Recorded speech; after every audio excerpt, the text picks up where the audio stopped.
Hey guys, so today we're going to be looking at some Scarlet and Violet booster boxes, ETBs, and some cards that are moving. Some things have actually started moving over the last 24 hours in response to all the reprint information coming out, so it'll be interesting to look at some of that. Couple news articles. First, we got the release of the Cynthia's Garchomp EX Full Art. Garchomp in the front, Cynthia in the back. Looks pretty cool. I actually prefer these types of full arts compared to different sets from the era. And then we also got, it looks like Pokemon trademarked Pokemon card game Mega. So it does seem like Scarlet and Violet era is coming to an end this year, and we're going to be moving into a different generation. So that's cool. And then also, I just wanted to address the video from last night. The first thing is I want to say thank you to everyone who actually left a comment.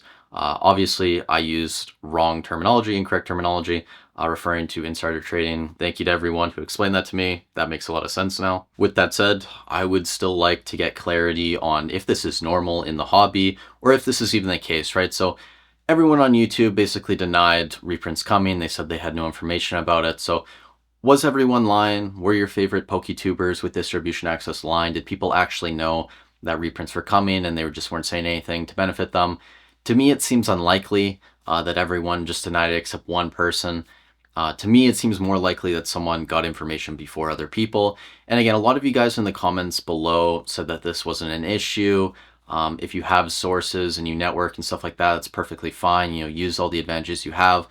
And also some people said that, I don't deserve that information. I don't deserve to know. And I agree, right? Like if it came down to a journalistic perspective, you actually don't deserve to know anyone's sources. But my issue with everything is a non-TCG is not just a journalist. He's not just putting information out for you guys on the internet. He's actually selling a lot of boxes. And again, like I could be totally wrong. There could be no agreement in place between all of these parties about when information gets leaked. And but it does seem weird to me that only one person knew. And I find it odd to believe that the only way vendors and LGSs and stores were supposed to find out about this information is if they went to Gamma, this convention, and talked to people, and that these distributors weren't going to be telling all of their other customers within the same time period or at the same time, right? To me, it just seems a bit odd. But again, I could be entirely off base with that. It could just be the reality that if you go to one of these conventions and you talk to people, that they're doing nothing wrong by telling you in person first before other people are informed. That is entirely a possibility. That could be what's going on here. Also, a lot of people in the comments talked about the TCG player sale and said it was just coincidental. And looking at it now, it actually does kind of make sense to me that it is just coincidental. That was planned well in advance. But I did talk to someone who just threw out the theory that, if someone was getting information about Pokemon and their print runs and stuff from distribution well in advance of everyone else, they probably could be getting information about different TCGs well in advance of everyone else as well. So for example, if they knew something was coming out in Magic or Weiss Schwarz or Flesh and Blood, it would kind of make sense if some of these timings lined up, why they'd be dumping boxes at certain times if they could move that into a different card game and make more money. So, at that time, right, if you had Surging Sparks at $200, you're only up, 25% on your money, 30% on your money. Whereas if you could have put that money into something else and made 50, 60, 100%, who knows, that would make more sense. Again, I'm not saying that's what happened at all. I think that's actually kind of far-fetched. I think it is more just that it's coincidental what happened with the TCG player sale. But again, there's no way to corroborate any of that. And that's kind of why I'm just asking these questions, right? It would be great if someone with distribution access, because again, I watched all the comments. No one was really, answering this question. It would be great, people with distribution, if you could just come out and say whether you guys have any type of agreement with your distro, or if distro has agreement with Pokemon about when this information can start flowing, or if there's any limitations on it at all. That's really all I want to know. Get to the bottom of that. Awesome. Again, there's really no winning on YouTube. If I upload a video like this just trying to start a discussion, I just get it from both sides, right? I had someone calling me saying I had an inferiority complex, and then I had people saying that I was arrogant and that I felt like I deserved to know this information and be on par with people with distribution.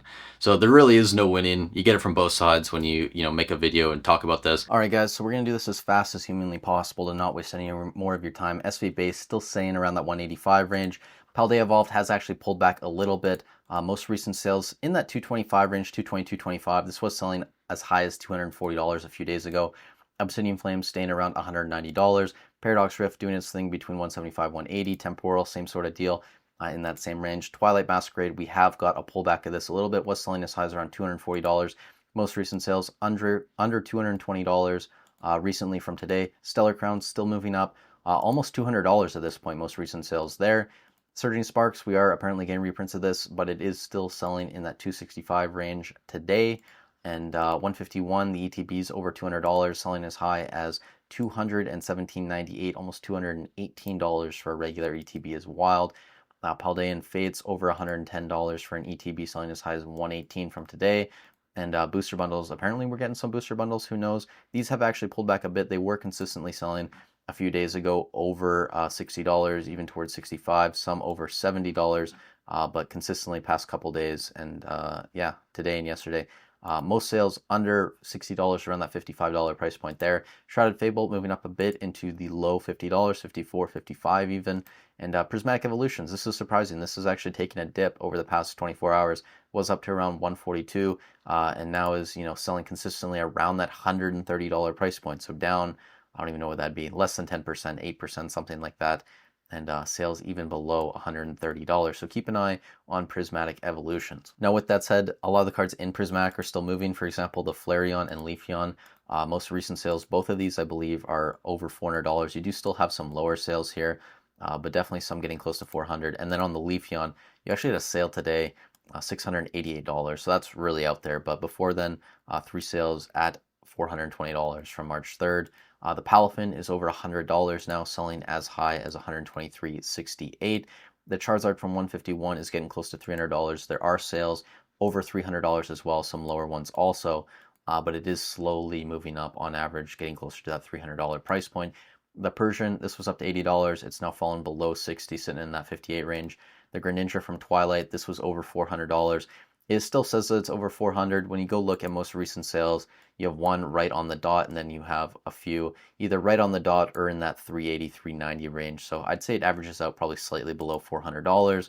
Altaria getting close to $70 and actually is selling right on the dot, $70 and even up to $84 almost. The Magikarp from Paldea Evolved is getting close to $300 sales today, $284 and $289.89.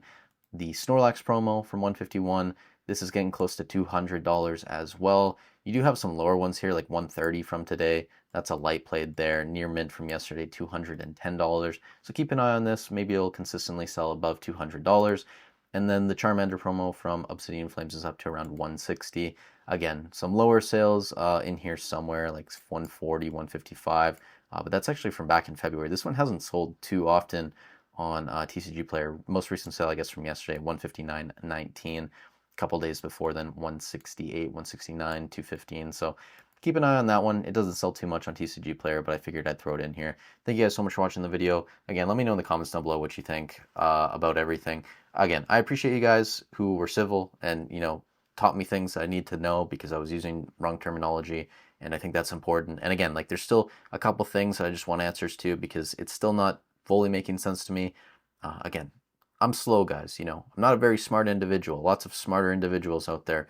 So just, learning process, going through it all. Thank you guys so much for watching. Stay safe wherever you are in the world. Catch you in the next one.